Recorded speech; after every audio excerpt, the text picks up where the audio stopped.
शांति।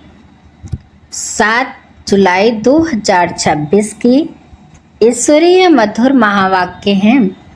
सुनते हैं आज की बाबा की मधुर मुरली। बाबा ने कहा, मीठे बच्चे, तुम्हें नशा होना चाहिए कि हमारा बाबा आया है हमें विश्व का मालिक बनाने। हम उनके सम्मुख बैठे हैं। प्रश्न है, कर्मों की गुह्य गति को जानने वाले कौन सा पुरुषार्थ अवश्य करेंगे? उत्तर है याद में रहने का, क्योंकि उन्हें पता है कि याद से ही पुराने हिसाब किताब चुकते होने हैं। वे जानते हैं कि आत्मा अगर पुराने हिसाब किताब कर्मभोग चुकतू नहीं करेगी तो उसे सजाएं खानी पड़ेंगी और पद भी भ्रष्ट हो जाएगा। पुनर्जन्म भी ऐसा ही होगा। ओम शांति।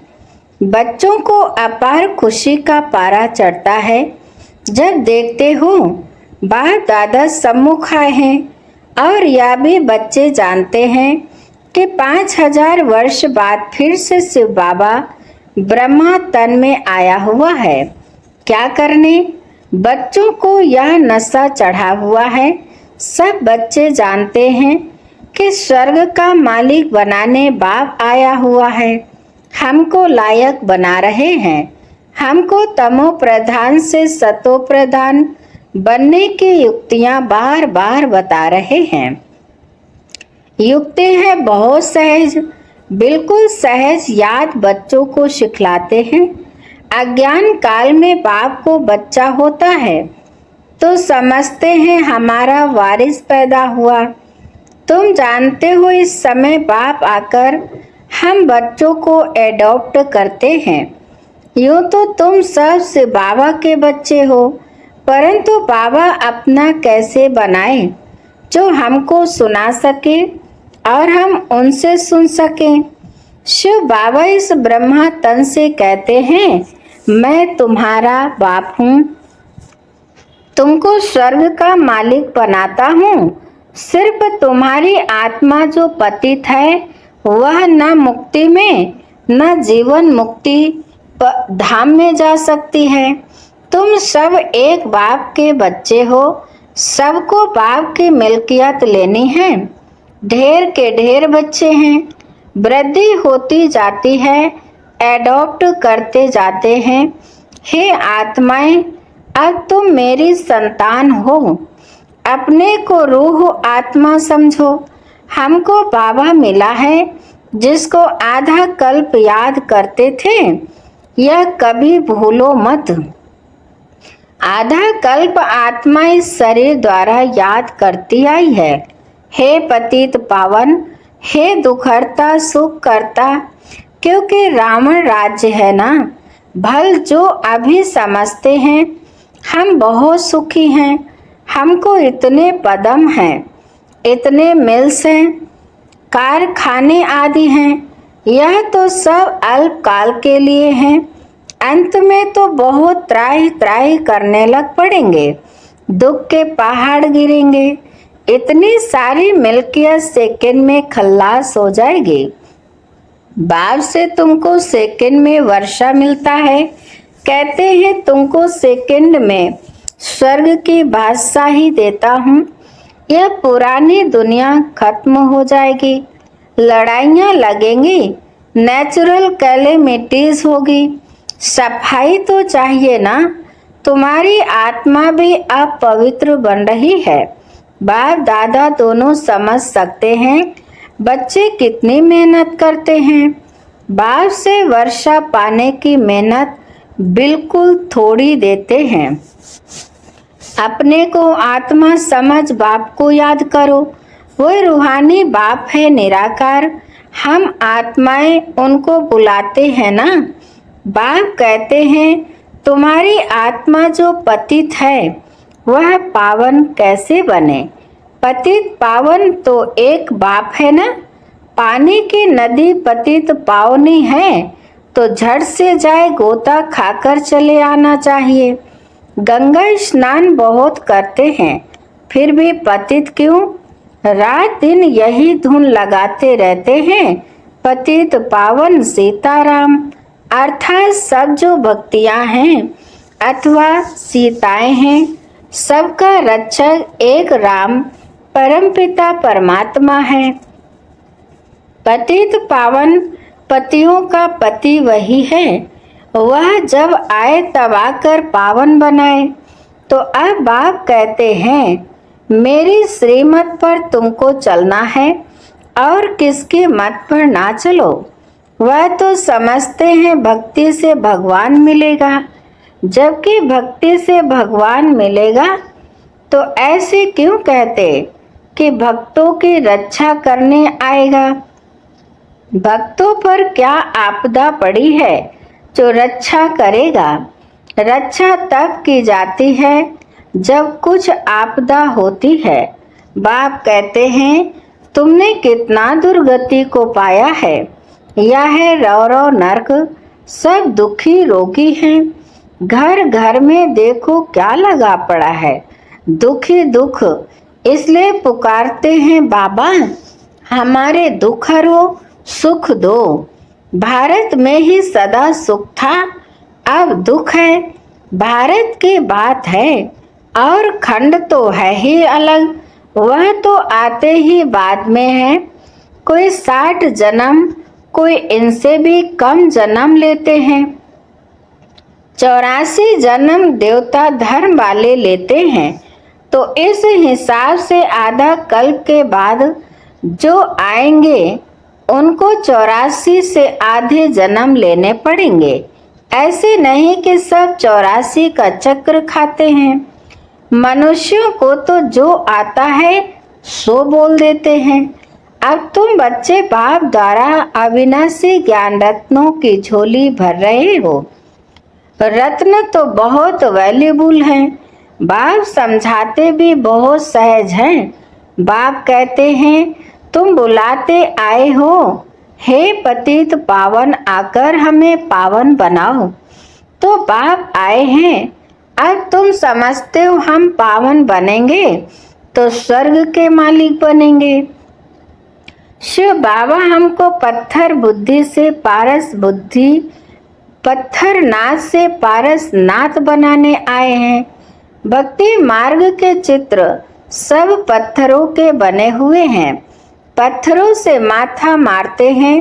बाप कहते हैं तुम भल कितनी भी मेहनत करो, फायदा कुछ नहीं होना है।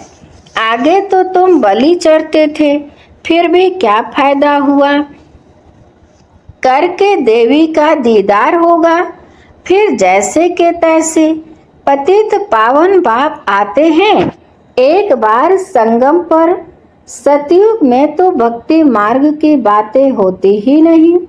बाप तो कहते नहीं कि गला काटो, यह करो। भक्ति मार्ग में अनेक प्रकार से क्या क्या करते हैं। आगे देवियों पर मनुष्य की बलि चढ़ाते थे। बाप कहते हैं तुम सुधरेले थे तो देवता थे, अब कितने पत्थर बुद्धि बन पड़े हो। तुमको स्वर्ग की बादशाही दी थी, कितने सोने हीरे जवाहरों के महल थे, अथाह धन था, वह क्या किया। अब तुम कितने दुखी हो पड़े हो। तुम अशुभ देवी देवता धर्म के थे ना, अब सिर्फ तुम रजो तमो में आए हो। तुम तो देवता धर्म के थे, फिर अपने को हिंदू क्यों कहलाते। और सब धर्म वाले अपने अपने धर्म को ही मानते हैं। धर्म तो एक ही होता है ना। मुसलमानों का मुस्लिम धर्म, क्रिश्चियन का क्रिश्चियन धर्म चला आता है। तुमको क्या हुआ। तुम बहुत सुखी पवित्र संपूर्ण निर्विकारी थे, अभी कितने विकारी बन पड़े हो, किसको पता ही नहीं। बरोबर हम संपूर्ण निर्विकारी थे, फिर संपूर्ण विकारी कैसे बने। 84 जन्म लेते सतो से तमो बने। अब बिल्कुल ही तमो प्रधान पतित हैं। सतयुग से कलयुग जरूर आना है। सब धर्मों को सतो रजो तमो में आना ही है। वृद्धि को पाना है। तुम भी झाड़ में हो ना, झाड़ में देखो अंत में ब्रह्मा खड़ा है। झाड़ के ऊपर चोटी में ब्रह्मा ही 84 जन्म ले जाकर अंत में खड़ा है। तुम भी जो नीचे ब्राह्मण बैठे हो वही फिर अंत में पतित शूद्र बने हो, फिर नीचे राजयोग सीख रहे हो। तुम भी शूद्र थे, अब ब्राह्मण बने हो। यह बड़ी समझने की बातें हैं। अभी झाड़ में बहुत अच्छी समझानी है। अभी तुम राजयोग की तपस्या कर रहे हो, तुम्हारा ही यादगार खड़ा है। यह चैतन्य देलवाड़ा मंदिर वह जड़ सतयुग में यह नहीं था। इस समय तुम अपना यादगार देखते हो। तुम प्रैक्टिकल में सच्चे सच्चे देलवाड़ा मंदिर में चैतन्य में बैठे हो। स्वर्ग की स्थापना हो रही है।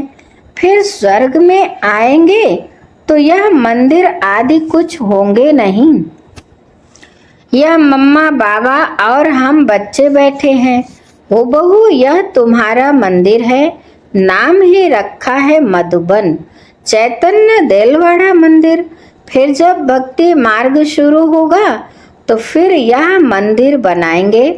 बाप ने तुमको बहुत धनवान बनाया था तो तुम ही फिर उनका मंदिर बनाते हो। शिव का मंदिर एक नहीं बनाते हैं, सब बनाते हैं यथा योग्य यथा शक्ति। तुम जानते हो हम पूज्य थे, फिर द्वापर में पुजारी बने हैं। शिव बाबा जो इतना साहूकार बनाते हैं, भक्ति में फिर तुम ही उनका मंदिर बनाएंगे। इन बातों को अभी तुम ही जानते हो तो अब पुरुषार्थ कर फिर राजाओं का राजा बनना चाहिए। सतयुग में कहा जाता है महाराजाएं, त्रेता में कहा जाता है राजा। फिर दुनिया पतित बनती है तो महाराजाएं भी पतित, राजाएं भी पतित होते हैं। वह निर्विकारी महाराजाओं का मंदिर बनाकर पूजते हैं। पहले पहले शिव का मंदिर बनाते हैं, फिर देवताओं का बनाते, खुद ही मंदिर बनाकर पूजते हैं। 84 जन्म तो भोगते हैं ना। आधा कल तुम पूज्य, फिर आधा कल पुजारी बनते हो।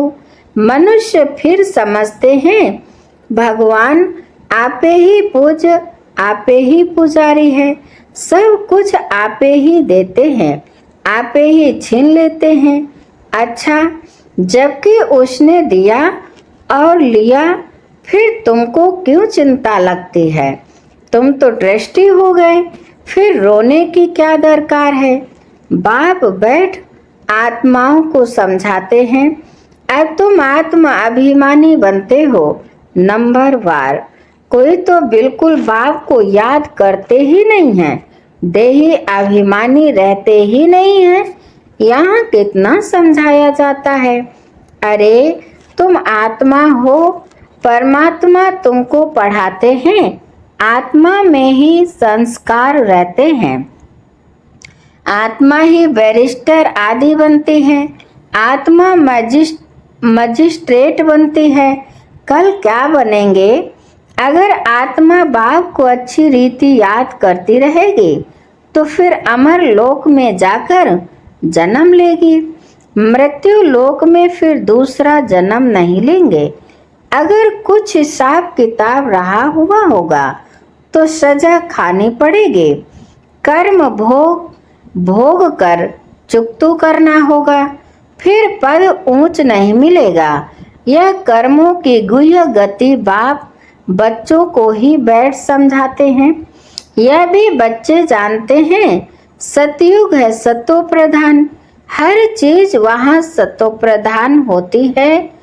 कहते हैं कृष्ण गौ संभालते थे, राजाएं गौ संभालते हैं क्या? ऐसी बात तो हो नहीं सकती है। यह दिखाते हैं सतयुग में गौएं भी बड़ी फर्स्ट क्लास होती हैं। उनको कामधेनु कहा जाता है। जगदम्बा सरस्वती भी कामधेनु है। 21 जन्म लिए सबके मनोकामनाएं पूरी करती है। तुम भी कामधेनु हो। वही नाम फिर गौ पर रख दिया है जो बहुत दूध देती है। राजाओं के घर में बड़ी फर्स्ट क्लास गायें होती हैं, जबकि यहाँ भी राजाओं के पास ऐसी अच्छी अच्छी हैं जो स्वर्ग में कैसी सुंदर होंगी। वहाँ कोई बांस मना बदबू आदि बिल्कुल नहीं होती है। अब बाप बच्चों को कहते हैं कि मैं आया हूँ, तुमको गुलगुल बनाकर साथ ले जाऊंगा। मुझे बुलाते ही हैं, हे पतित पावन आओ, पतित दुनिया पतित शरीर में आओ। यह है पतित, वह है पावन फरिश्ता। भेंट दिखलाते हैं, तुम भी पतित से ऐसा पावन फरिश्ता बनेंगे। सतयुगी देवताओं को डीटी कहते हैं। सूक्ष्म वतन वासी हैं फरिश्ते। अब तुम फरिश्ते पवित्र बनते हो। बाप कितनी सहज शिक्षा देते हैं। यहाँ जब आते हैं तो कोई भी बाहर वाले मित्र संबंधी घर घाट धंधा धोरी आदि याद नहीं करना है। बाप के सम्मुख आए हो ना, यहाँ आए ही हो योग की कमाई करने, तो इसमें लग जाना चाहिए। अच्छा, अभी बाप दादा हम बच्चों से नमस्ते करते हैं। मीठे मीठे शिकिल दे बच्चों प्रति माता पिता बाप दादा का याद प्यार और गुड मॉर्निंग। रूहानी बाप की रूहानी बच्चों को नमस्ते। हम रूहानी बच्चों की रूहानी माता पिता बाप दादा को याद प्यार और नमस्ते नमस्ते नमस्ते, गुड मॉर्निंग, शुक्रिया बाप दादा। धारणा के लिए मुख्य सार नंबर 1, सजाओं से मुक्त होने के लिए पुराने सब हिसाब किताब योग बल से चुकतू करने हैं। ट्रस्टी होकर सब कुछ संभालना है। किसी भी बात की चिंता नहीं करनी है। आत्म अभिमानी बनना है। नंबर 2, यह कमाई का समय है। इसमें घर घाट धंधा धोरी आदि याद नहीं करना है। फरिश्ता बनने के लिए एक बाप की याद में रहने का पूरा पूरा पुरुषार्थ करना है। वरदान है, याद की सर्चलाइट द्वारा वायुमंडल बनाने वाले विजयी रतन भव। विस्तार है, सर्विसेबल आत्माओं के मस्तक पर विजय का तिलक लगा हुआ है ही, लेकिन जिस स्थान की सर्विस करनी है उस स्थान पर पहले से ही सर्च लाइट की रोशनी डालनी चाहिए। याद की सर्च लाइट से ऐसा वायुमंडल बन जाएगा जो अनेक आत्माएं सहज समीप आ जाएंगी। फिर कम समय में सफलता 1000 गुणा होगी। इसके लिए दृढ़ संकल्प करो कि हम विजयी रतन हैं, तो हर कर्म में विजय समाई हुई है। स्लोगन है, जो सेवा स्वयं को व दूसरे को डिस्टर्ब करे वो सेवा सेवा नहीं, बोझ है। अच्छा, आज के मूल्य के अव्यक्त इशारे हैं, सुनते हैं। ज्वाला स्वरूप स्थिति में रह शक्तिशाली याद का अनुभव करो। ज्वाला रूप बनने के लिए यही धुन सदा रहे कि अब वापस घर जाना है अर्थात उपराम। जब अपने निराकारी घर जाना है तो वैसा अपना वेश बनाना है तो जाना है, और सबको वापस ले जाना है। इस स्मृति से स्वतः ही सर्व संबंध, सर्व प्रकृति की आकर्षण से उपराम अर्थात साक्षी बन जाएंगे। साक्षी बनने से सहज ही बाप के साथी व बाप समान बन जाएंगे। अच्छा, आज की मुरली यहीं पर समाप्त होती है। मीठे मीठे प्यारे प्यारे बाप दादा को दिल से बहुत बहुत शुक्रिया। आप सभी महान आत्माओं को भी दिल से शुक्रिया। ओम शांति शांति।